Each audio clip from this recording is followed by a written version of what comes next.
Story with Binaca. सुनिए कहानी Binaca की जुबानी। तो लीजिए, हाजिर है ज्ञानवर्णीय कर्म पर आधारित कहानी ज्ञान पंचमी।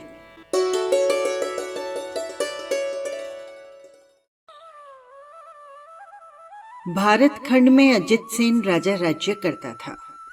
उनका एक पुत्र था जिसका नाम था वरदत्त। वरदत्त राजा का अत्यंत ही दुलारा बेटा था, लेकिन अफसोस उसका बोध यानी ज्ञान नहीं बढ़ पाया। राजा ने उसे अच्छे कलाविदों और ज्ञानियों के पास भी रखा, लेकिन वो ज्ञानवान नहीं बन सका। उसकी ये स्थिति देखकर राजा बहुत खिन्न रहता था। सोचता था, मूर्ख रहने पर यह प्रजा का पालन किस प्रकार कर सकेगा।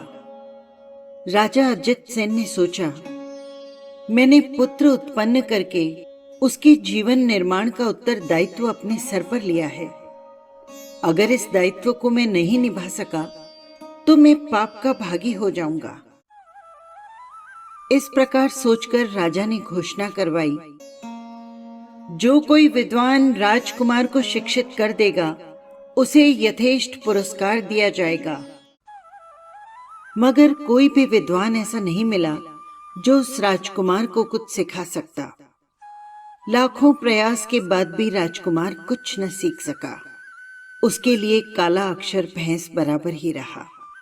शिक्षा के अभाव में उसका शारीरिक स्वास्थ्य भी खतरे में पड़ गया। उसे कोढ़ का रोग लग गया।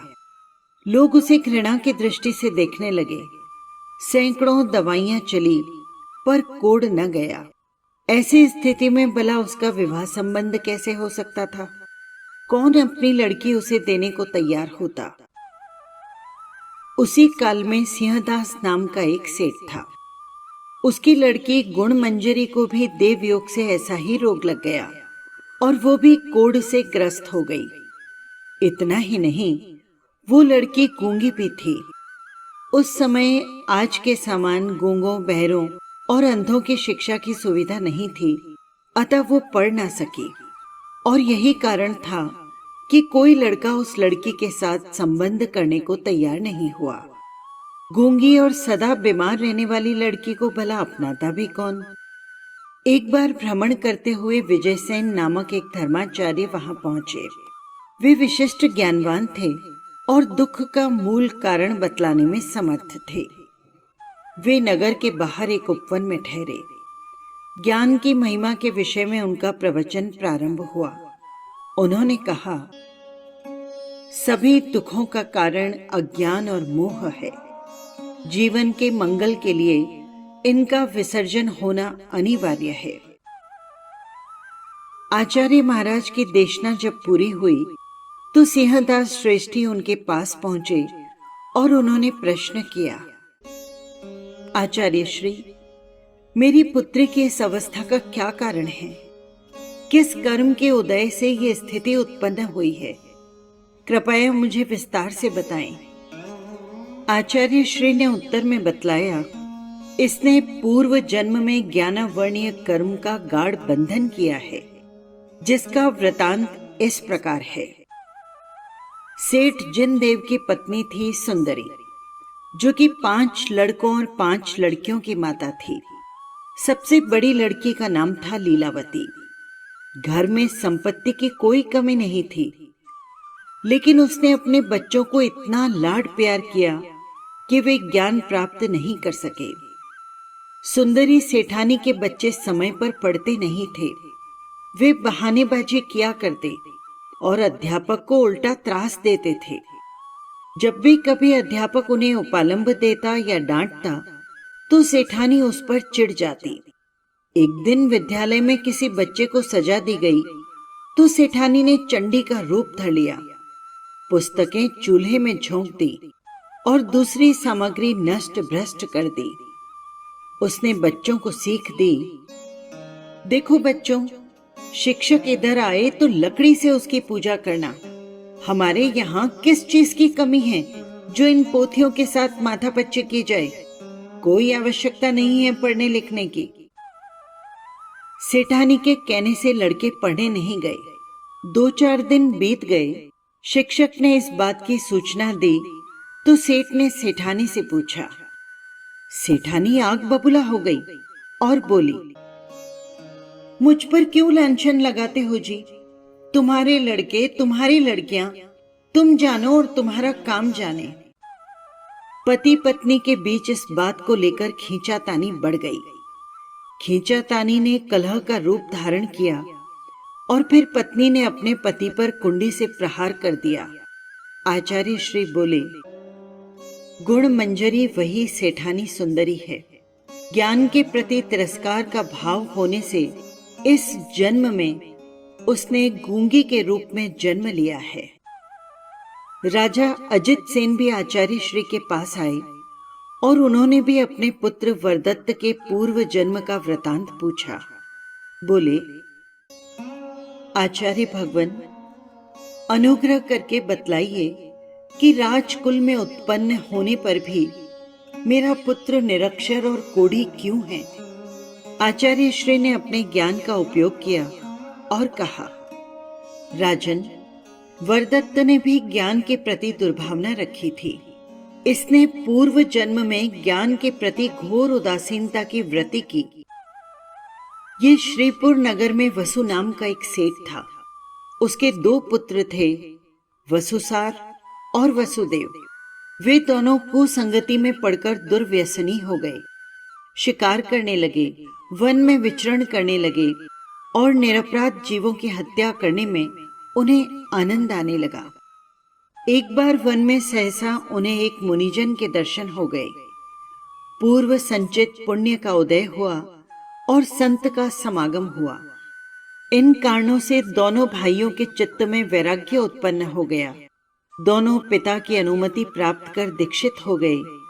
दोनों चरित्र की आराधना में लग गए। शुद्ध चरित्र के पालन के साथ वसुदेव के हृदय में अपने गुरु के प्रति श्रद्धा भाव था। उसने ज्ञानार्जन कर लिया। कुछ समय पश्चात उसके गुरुजी का स्वर्गवास होने पर वो आचार्य के पद पर प्रतिष्ठित हुआ।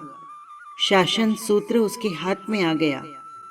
उधर वसुसार की आत्मा में मोह माया का उदय हुआ। वो खा पीकर पड़ा रहता। संत कभी प्रेरणा करते तो कहता, निद्रा में सब पापों की निवृत्ति हो जाती है। निद्रा में मनुष्य कभी झूठ नहीं बोलता, न ही चोरी करता है, न अब्रह्म का सेवन करता है और न ही क्रोध करता है। अतः निद्रा के कारण वो सभी पापों से बच जाता है।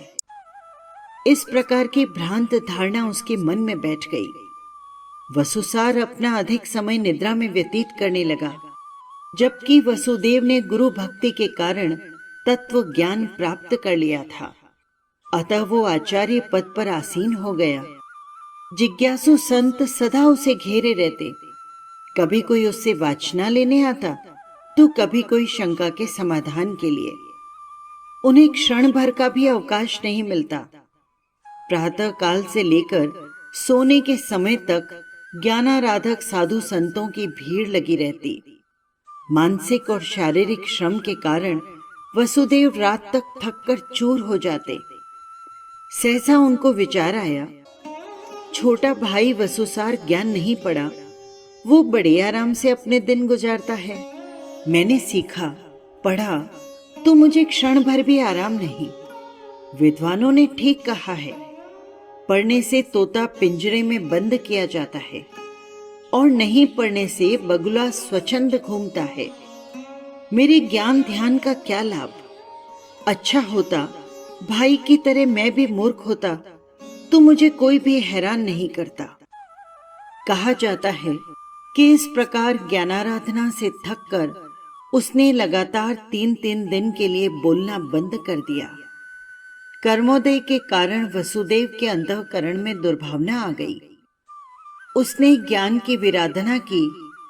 इसीलिए दीक्षा और तपस्या के प्रभाव से इस जन्म में उसने राजकुल में जन्म तो ले लिया, किंतु ज्ञान की विराधना करने से कोढ़ी और निरक्षरता प्राप्त की।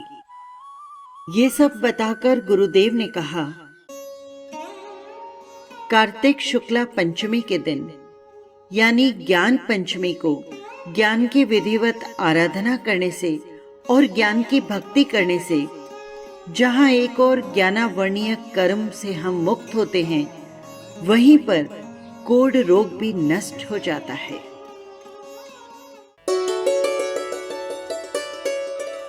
बस यही थी कहानी। आपको कैसी लगी कमेंट बॉक्स में जरूर लिखिएगा। और हाँ, यदि आपने चैनल को सब्सक्राइब नहीं किया है तो कर लीजिएगा, जिससे हर कहानी सीधे पहुंच सके आप तक।